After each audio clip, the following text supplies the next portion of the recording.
नमस्कार विद्यार्थी मित्रांनो, क्रिएटिव्ह मॅथ्स मराठी या आपल्या यूट्यूब चॅनलमध्ये पुन्हा एकदा तुमच्या सगळ्यांचं सहर्ष स्वागत आहे. अतिशय महत्त्वाच्या मुद्द्यावरती आज आपण चर्चा करतोय.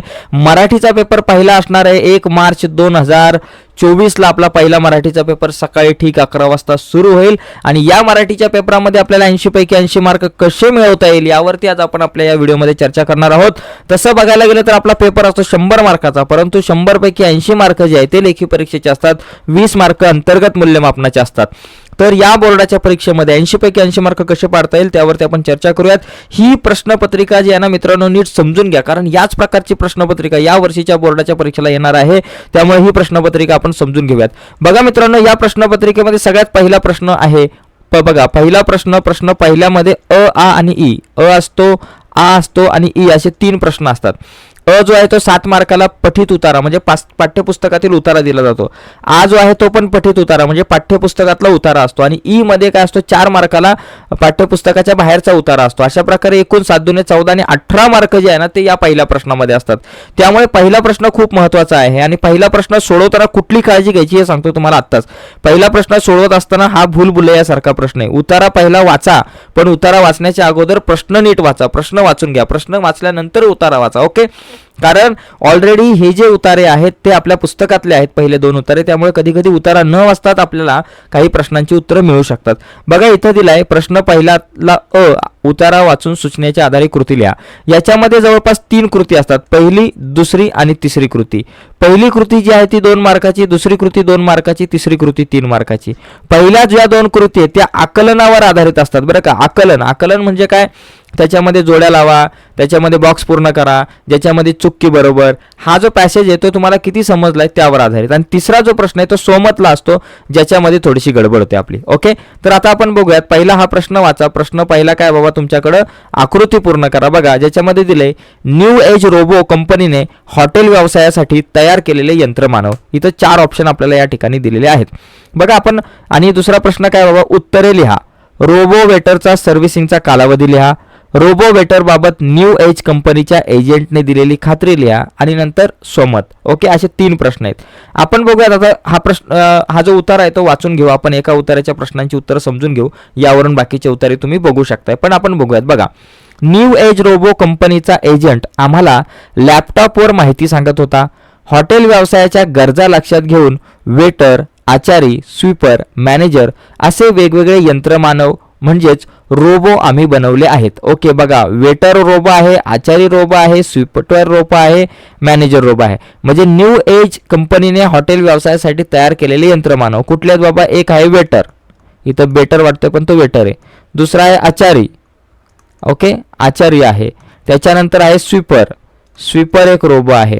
आणि त्याच्यानंतर आहे मॅनेजर सुद्धा यांनी बनवलेला आहे. ओके, हे झाले. म्हणजे इथं झालं तुमचं उत्तर. एकदम सोपा प्रश्न आहे मित्रांनो. इथं तुम्हाला ना पैकीच्या पैकी 2 पैकी 2 मार्क मिळाले. पुढे बघा, आम्ही बनवलेला रोबो हुबेहूब माणसाप्रमाणे दिसतात. ओके, आम्ही बनवलेले रोबो हुबेहूब माणसाप्रमाणे दिसतात आणि वागतात सुद्धा माणसासारखे.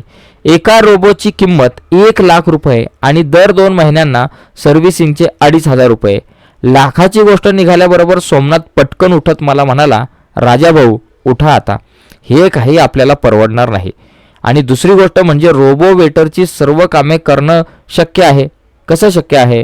सोमनाथप्रमाणे माझाही त्या एजंटवर विश्वास बसत नव्हता. फक्त 5 मिनिटं माझं म्हणणं तुम्ही ऐकून घ्या. माझ्या सांगण्यावर तुमचा विश्वास बसत नाही, पण आधुनिक विज्ञान तंत्रज्ञानाचा हा चमत्कार आहे. मोठ्या शहरातील हॉटेलमध्ये अनेक रोबो काम करत आहेत. आमच्या रोबोबाबत वेटरच्या खाण्यापिण्याचा, पगाराचा कामचुकारपणाचा विचार करण्याची गरज नाही. आमचे रोबो वेटर मानवी वेटरपेक्षा दुप्पट काम करेल आणि तुम्हाला दुप्पट कमाई करून देईल याची मी खात्री देतो. एजंटच्या शेवटच्या वाक्याने आम्ही विचार करू लागलो. बघा, रोबो वेटरचा सर्व्हिसिंगचा कालावधी किती बाबा, इथं दिलाय दर 2 महिने. सर्व्हिसिंगचा कालावधी इथं दिलाय दर 2 महिने. मग इथं लिहिणार दर 2 महिने. ओके, सर्व्हिसिंगचा कालावधी आहे दर 2 महिने. रोबो वेटर बाबत न्यू एज कंपनीच्या एजंटने दिलेली खात्री. काय खात्री दिलेली बाबा या ठिकाणी बघा, खात्री देतो. काय खात्री देतो बाबा, की बघा, आमचा रोबो मानवी वेटरपेक्षा दुप्पट काम करेल आणि तुम्हाला दुप्पट कमाई करून देईल. अशा प्रकारे आपण हे उत्तर लिहू शकतो. एकदम सोपी उत्तर आहेत मित्रांनो. एका वाक्यात उत्तर प्रत्येक बरोबर उत्तराला 1 मार्क, म्हणजे इथं पण आपल्याला 2 मार्क मिळू शकतात. आपला प्रॉब्लेम या प्रश्नामध्ये होतो सोमत. रोबो व माणूस यांच्या वागण्यातील ठळक फरक तुमच्या शब्दात लिहा. बघा, रोबो आणि माणूस यांच्या वागण्यातला जर आपण फरक विचार केला तर रोबोला भावना नसतात परंतु माणसाला भावना असतात. रोबो हा त्याच्यामध्ये इन्स्टॉल जे केलेलं आहे त्याच्यामध्ये असणाऱ्या त्या रोबो त्याच्यामध्ये असणाऱ्या फंक्शननुसारच, म्हणजे त्याच्यामध्ये ज्या काही गोष्टी असतील, फंक्शन असेल, त्या प्रमाणेच तो वागेल. परंतु माणूस जो आहे तो सद्विवेक बुद्धीचा वापर करून वागणार आहे. रोबोला भावना असतात, माणसाला नसतात. रोबोला भावना नसतात, माणसाला असतात. माणूस हा सर्जनशील असतो. रोबो सर्जनशील किंवा संवेदनशील असेलच असं नाही. अशा प्रकारे आपण जो ठळक फरक आहे तो जवळपास 5-6 शब्दामध्ये लिहायचा, जेणेकरून तुम्हाला 3 पैकी 3 मार्क मिळतील. तर इथे मित्रांनो 7 मार्काचा प्रश्न आहे. जास्तीत जास्त मार्क आपले जाण्याची शक्यता फक्त सोमतमध्ये असतं, त्यामुळे ते लिहिताना विशेष काळजी घेणं गरजेचं आहे. ओके, हा जसा पहिला एक पॅसेज आहे तसाच हा दुसरा पॅसेज आहे. बघा, उतार्याच्या सूचनेनुसार कृती करा. इथं तुम्हाला दिलाय हा उतारा जरा बघून घ्या. बघा, तुम्ही याचे स्क्रीनशॉट वगैरे मारू शकता. ओके, एका शब्दात उत्तरे वगैरे लिहा, अशाच प्रकारचा प्रश्न आहे. एकदम सोपा प्रश्न आहे, तुम्ही याचा स्क्रीनशॉट वगैरे मारून घेऊ शकता. आणि तिसरा जो आहे अपठित उतारा, हा उतारा जो आहे तो जवळपास 4 मार्काचा असतो. 2च प्रश्न असतात आणि दोन्ही सुद्धा प्रश्न जे आहेत ते कशावरती असतात तर आकलन कृतीवरती. तर आपण काय करू, हा पुस्तकाच्या बाहेरचा जो एक उतारा आपल्याला दिसतोय तो पण आपण समजून घेऊ, तो वाचून घेऊ. ओके, आणि नंतर मग आपण पुढे जाऊयात. बघा, हा पण समजून घेऊ. याची उत्तर बघा, लिहिणं खूप सोपं आहे. याच्यासाठी काय करायचं बाबा, आकृतीबंध पूर्ण करा. कर्मवीरांची आश्रयस्थाने विचारलेत आणि इथं कर्मवीरांच्या मते गरिबांची दौलत आणि कर्मवीरांनी शिक्षण क्षेत्राला दिलेला मंत्र. ओके, तर आपण बघूयात यापैकी नेमका कुठल्या प्रश्नांची उत्तरं काय असू शकतात. माझ्यासोबतच तुम्ही राहा आणि तुम्ही सुद्धा कमेंटमध्ये प्रश्नांची उत्तरं देऊ शकताय. बघा, माणूस त्याचा सामाजिक परिसर व त्याच्या सौहृदाचा निसर्ग यातील संवाद शिक्षणामुळे साधता आला पाहिजे, हा कर्मवीरांचा आग्रह होता. भारत हा खेड्यांचा आणि खेडूतांचा देश आहे. खेडी ही निसर्गाला अधिक जवळची आहेत. व्यक्तीचे पौरुष, प्रतिकारक्षमता व उपक्रमशीलता यांचा विकास होतो तो माणूस आणि निसर्ग यांच्या सहवासातून. कर्मवीरांनी हे जीवन रहस्य जाणले आणि शिक्षणाचा मोहरा खेड्याकडे वळवला. संस्थानिकांचे वाडे, बार कन्यांच्या धर्मशाळा, वाड्या आणि वस्त्यांवरची घरकुले हीच आपली आश्रयस्थाने समजून कार्याला आरंभ केला. बघा, आश्रयस्थाने इथं शब्द आलेला आहे, म्हणजे इथं आश्रयस्थाने आलं, इथं कुठंतरी आश्रयस्थाने असेल. पुढे शाळांच्या वास्तू उभ्या राहिल्या. शक्य असेल तिथे शाळेला जोडून शेती संपादन करण्यात आली. शेतात विहिरी खोदण्यात आल्या. हे सर्व विद्यार्थ्यांच्या श्रमदानातून घडवून आणले. अंग मेहनत गरिबाची दौलत, कमवा आणि शिका. बघा, अंग मेहनत गरिबांची दौलत, कमवा आणि शिका या शिक्षण क्षेत्रातील मंत्राचे द्रष्टे कर्मवीर हेच होते. बघा, या ठिकाणी लक्षात घ्या, इथं काय बाबा, पहिला मुद्दा कर्मवीरांची आश्रयस्थाने. बघा, इथं काय दिलं बाबा, कर्मवीरांनी हे जीवन रहस्य जाणले आणि शिक्षणाचा मोहरा खेड्याकडे वळवला. बघा, संस्थानिकांचे वाडे, बार कन्यांच्या धर्मशाळा, वाड्या आणि वस्त्यांवरील घरकुले हीच आपली आश्रयस्थाने. तर याच्यातली कुठलीही 2 तुम्ही लिहू शकता. संस्थानिकांचे वाडे, बार कन्यांच्या धर्मशाळा, वाड्या आणि वस्त्यांवरील घरकुले याच्यापैकी कुठलीही 2 तुम्ही लिहू शकता. आता इथं कर्मवीरांच्या मते गरिबांची दौलत काय बाबा, अंग मेहनत हीच गरिबांची दौलत. इथं येईल अंग मेहनत. ओके, एकदम सोपं आहे. जर तुम्हाला पॅसेज नीट समजला, उतारा नीट समजला तर तुम्ही उत्तरं लिहू शकताय. कमवा आणि शिका या शिक्षण क्षेत्रातील मंत्राचे द्रष्टे कर्मवीर हेच होते. कमवा आणि शिका. मग कर्मवीरांनी शिक्षण क्षेत्राला दिलेला मंत्र कमवा आणि शिका हा मंत्र त्यांनी दिला. कमवा आणि शिका हा महत्त्वाचा मंत्र त्यांनी दिला. ओके, तर इथं अशा प्रकारे मित्रांनो आपण या प्रश्नांची उत्तरं लिहू शकतो. खूप सोपे प्रश्न आहेत, जास्त काय अवघड नाही आहेत. ओके, आपल्याला यांची उत्तरं लिहिता येऊ शकतात. ओके, अशा प्रकारे इथं तुम्हाला 4 पैकी 4 मार्क आरामात मिळू शकतात. प्रश्न जर नीट समजला, उतारा नीट वाचला तर इथं 4 पैकी 4 मार्क मिळू शकतात. आता पुढे बघा, पद्य जो विभाग आहे, पद्य विभाग खूप महत्त्वाचा आहे. कारण काय माहिती आहे का, पद्य विभाग जो आहे तो जवळपास पहिला जो प्रश्न आहे दुसऱ्यातला तो 8 गुणांसाठी असतो, ज्याच्यामध्ये 2-2 गुणांचे आपल्याला 4 प्रश्न विचारले जातात. याच्यामध्ये बघा, कवितेच्या आधारे खालील विधाने योग्य आहे की अयोग्य आहे ते लिहा. आता इथं काय बघा, या ठिकाणी खूप सोपा प्रश्न आहे. पहिला प्रश्न आकलनवर आधारित असतो, दुसरा पण आकलनवर आधारित असतो. बघा आता अयोग्य की अयोग्य, बघा याच्यामध्ये जर तुम्ही वाचली कविता तुम्हाला माहिती आहे, खोद आणखी थोडेसे खाली असतेच पाणी, धीर सोडू नको सारी खोटी नसतात नाणी, घट्ट मिटू नये ओठ गाणे असते गमनी, आर्त जन्माचे असते रित्या गळणाऱ्या पाणी, मुठ मिटून कशाला म्हणा याचे भरलेली, उघडून ओंजळीत घ्यावी मनातील तळी, जरा लागेलच तिथे खोद आणखी जरासे, उमेदीने जगण्याला बळ लागते थोडेसे. म्हणजे या ठिकाणी बघा सकारात्मक राहा सांगितलंय, उतावळे व्हा नाही सांगितलं, म्हणजे सकारात्मक राहा हे योग्य आहे. ओके, उतावळे व्हा हे अयोग्य आहे, उतावळे व्हायला नाही सांगितलं. खूप हुरळून जा हे पण अयोग्य आहे, हुरळून जायला नाही सांगितलं. संवेदनशीलता जपा हे योग्य आहे, संवेदनशीलता जपायला सांगितलंय. तर इथं अर्धा मार्क आरामात आपल्याला मिळू शकतो. कविता नीट वाचायचे, नीट समजून घ्यायचे आणि त्यानंतर उत्तर लिहायचे. बघा कवितेतील खालील संकल्पना आणि त्यांचे अर्थ यांच्या जोड्या लावा. मुठ मिटून कशाला म्हणा याचे भरलेली, म्हणजे काय बाबा, अमुक खोट्या समजुती बाळगू नये. ओके, उघडून ओंजळीत घ्यावी मनातील तळी, म्हणजे मनाचे सामर्थ्य जे आहे ते व्यापक असते, हे आहे. ओके, आता इथं सरळ अर्थ तुमच्या शब्दात लिहा, म्हणजे ह्या ज्या ओळी दिलेल्या असतात ना यांचा सरळ अर्थ लिहायचा आहे. खोद आणखी थोडेसे खाली असतेच पाणी, धीरज सोडू नको सारी खोटी नसतात नाणी. म्हणजे या ठिकाणी बघा सांगितलं की आणखी थोडंसं खोद म्हणजे तुला नक्कीच पुढे चांगल्या पाण्याचा जो आहे तो झरा लागेल. धीर सोडू नये आणि सगळी नाणी जी आहे ती खोटी नसतात, म्हणजे सगळी माणसं जी आहे ती फसवी नसतात, असं आपण या ठिकाणी लिहू शकतो. आणि काव्य सौंदर्य यावर आधारित काही एक प्रश्न असतो. बघा इथं मित्रांनो हे 4 प्रश्न असतात, लक्षात घ्या. त्यातले जे 2 प्रश्न आहेत ते तुमच्या म्हणजे कविता किती समजली आकलनावर आधारित असतात, आणि त्याच्यामध्ये एक सरळ अर्थ असतो आणि एक विचार सौंदर्य आपल्याला काव्य सौंदर्यावरती एखादा प्रश्न असतो. ओके, असे 4 प्रश्न असतात. त्याच्यानंतर हा जो प्रश्न आहे मित्रांनो, बघा या ठिकाणी लक्षात घ्या कवितेमध्ये खूप इम्पॉर्टंट गोष्ट आहे. एक पहिला जो प्रश्न आहे त्याच्यामध्ये एक कविता दिली जाते आणि त्याच्यावर 8 मार्कांचे प्रश्न आहे. आणि दुसरी गोष्ट जो प्रश्न आहे त्याच्यामध्ये बघा इथं हा जो प्रश्न आहे तो काय मुद्द्यांच्या आधारे कृती. बघा इथं जवळपास मुद्द्यांच्या आधारे तुम्हाला कृती लिहायची आहेत. भरत वाक्य आणि वस्तू दोघांपैकी कुठल्या तरी एका कवितेवर मुद्द्यांच्या आधारे, हा खूप महत्त्वाचा मुद्दा आहे. 7 ते 8 महत्त्वाचे मुद्दे आहेत मित्रांनो. 7 ते 8 महत्त्वाचे मुद्दे म्हणजे कवितेचे कवी कवयित्री लिहायला सांगितले, दोघांपैकी एक कुठली तरी कविता निवडायची आणि कवितेचे कवी कवयित्री लिहायचे, कवितेचा विषय कुठला आहे तो लिहायचा आणि आवडण्याची वा न आवडण्याची कारणे लिहायची. ओके, किंवा कवितेमधले काही शब्द दिले जातील त्यांचे अर्थ लिहायला सांगितले जातील. हा प्रश्न खूप सोपा आहे. या अनुषंगाने तुम्ही तयारी करा मित्रांनो, म्हणजे ज्याच्यामध्ये तुम्हाला मुद्द्यांच्या आधारे कृती 4 मार्क, म्हणजे 8 मार्कांची तुमची जी कविता आहे 4 मार्क मुद्द्यांच्या आधारे, आणि नंतर आपल्याकडं ड जो आहे ई पाहिजे, नंतर ई जो आहे खालील काव्यपंथीचे रसग्रहणाला 4 मार्क, 4 मार्क रसग्रहणाला, म्हणजे 16 मार्क तुमचे कवितेवरच्या प्रश्नांना असतात. म्हणजे इथे तुम्हाला 16 मार्क मिळू शकतात. ओके, उतार्यांना किती मार्क? 18 मार्क. कवितेला किती? 16 मार्क. 18 आणि 16 झाले तुमचे 34 मार्क मित्रांनो इथेच होतात. ओके, आता याच्यानंतर विभाग 3 जो आहे तो स्थूल वाचन आहे. स्थूल वाचनामध्ये 3 पैकी 2 कृती लिहायच्यात. ओके, एक आहे व्युत्पत्ती कोशाचे कार्य लिहा. बालसाहित्यिका गिरिजा कीर यांनी पाठाच्या आधारे मधूचे कृत्य संवेदनशील मनाचे उत्तम लक्षण आहे या विधानाबद्दल तुमचे मत. मित्रांनो तुम्हाला स्थूल वाचनावरच्या प्रश्नांची उत्तरे जी आहे ती पाठ करून जावी लागणार आहे. 2 कृती आपल्याला सोडवाव्या लागतात 3 पैकी. ओके, हा 6 मार्काचा मुद्दा आहे. त्याच्यानंतर भाषा अभ्यास खूप महत्त्वाचा आहे, ज्याच्यामध्ये आपल्याला व्याकरण आणि भाषा अभ्यास यावर कृती असतात.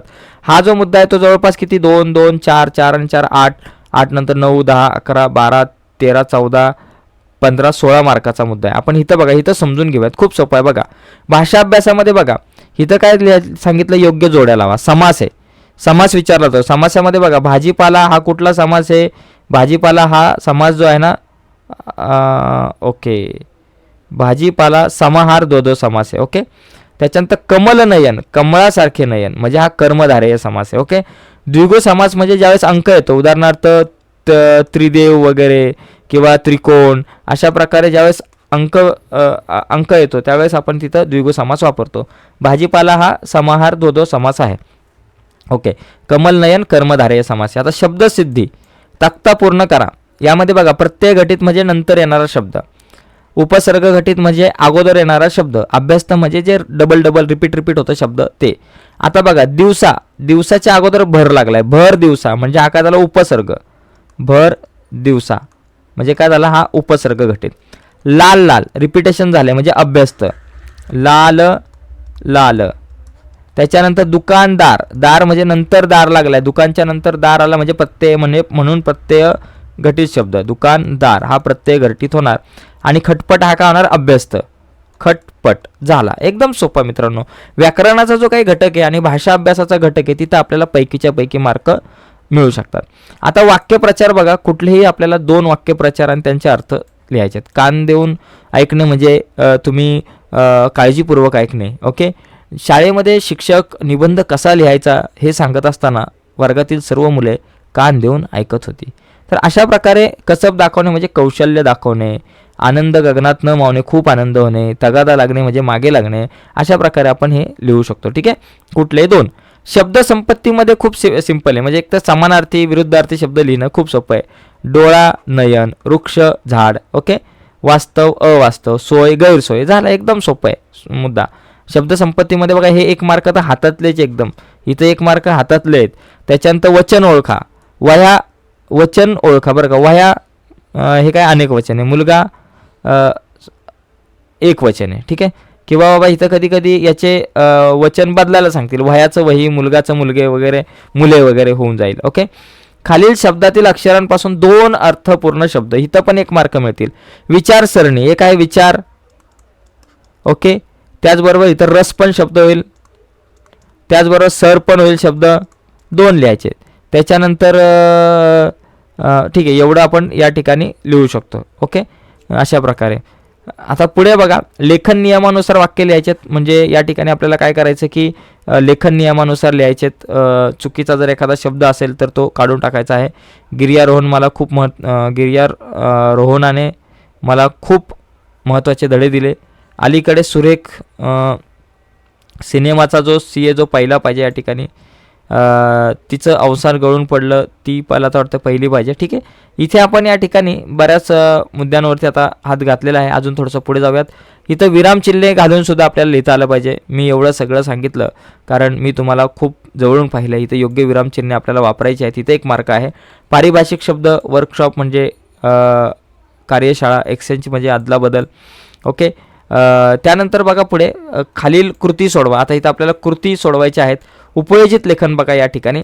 आता इथं या ठिकाणी बघा ह्या सर्व प्रश्नांची इतर जे काही मुद्दे राहिलेत त्या प्रश्नांची उत्तर तुम्ही शोधा आणि शोधून सोडवण्याचा प्रयत्न करा. आपल्याला सगळ्याच गोष्टी घेता येणार नाही. पण इथं मित्रांनो तुम्ही जर तयारी करून गेलात, आता तसं बघायला गेलं तर माझा विषय मराठी नाही आहे, मी गणित शिकवतो तुम्हाला माहिती आहे. परंतु मला जितकं येतं तेवढं नॉलेज मी तुमच्यासोबत या व्हिडिओच्या माध्यमातून शेअर करण्याचा प्रयत्न करतोय.